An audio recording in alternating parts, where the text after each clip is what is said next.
he gets all the Infinity Stones, he can do it with the snap of his fingers. Just like that. Tell me his name again. Thanos.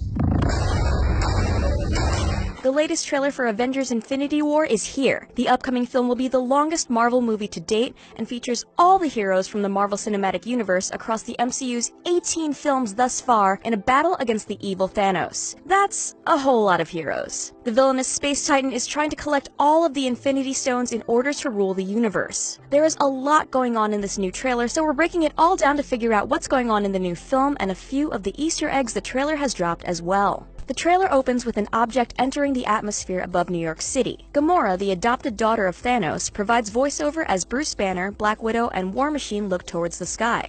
The entire time I knew him, he only ever had one goal. To wipe out half the universe.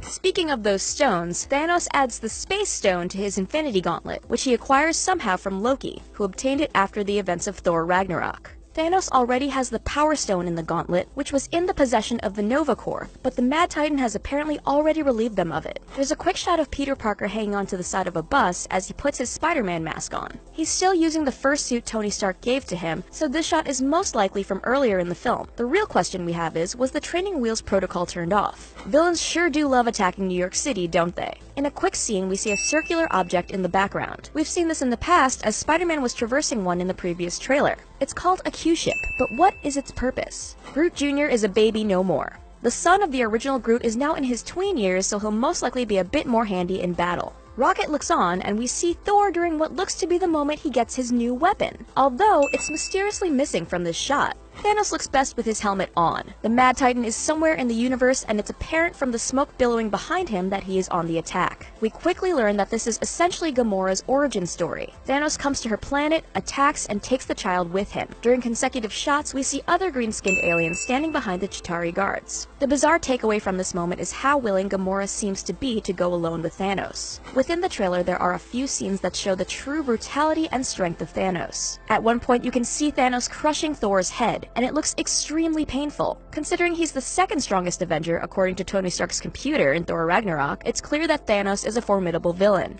Get ready for a new batch of bad guys. Accompanied by Loki, who has most likely turned on the heroes again, this is the Black Order. They were originally called Cull Obsidian in the comics and are a group of Thanos' generals who are sent to Earth to destroy it. The team, which also goes by the name of Midnight Slaughter, is made up of Corvus Glaive, Proxima Midnight, Black Dwarf, who is now called Cull Obsidian, and Ebony Maw. The character Supergiant is not pictured, and we're not sure if she's in the movie. We quickly see Thanos crushing the Tesseract, which contains the Space Stone. Maybe Loki didn't betray the Avengers. Maybe this was all self-preservation, as Thanos has been tracking the Infinity Stones, and Loki just happened to have one. It looks like a lot of this movie takes place in Wakanda. We see Steve Rogers, Black Widow, Bruce Banner, James Rhodes, Sam Wilson, Vision, and Scarlet Witch all arriving together. During Civil War, they were fighting each other, so it's pretty obvious that the threat of Thanos has brought them all together. In addition, James Rhodes, aka War Machine, is wearing something around his waist and on his legs that helps him walk again, as he was injured by Vision in Civil War. There is an overhead shot of what we can assume is the Chitauri attacking Wakanda. However, Wakanda's technology is incredibly advanced, and the city's force field seems to be holding up well to the attack. Much like Thor, Doctor Strange finds himself being dominated by someone during battle, with blades piercing his face. We have a pretty good feeling that one of the Black Order is doing this to Doctor Strange, especially from the shot that follows.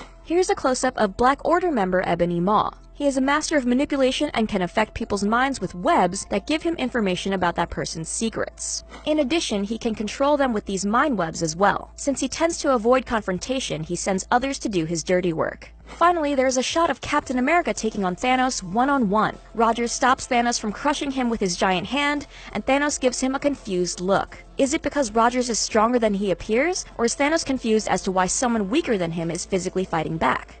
I'm Peter, by the way. Doctor Strange. Oh, you're using your made-up names. Then I am Spider-Man.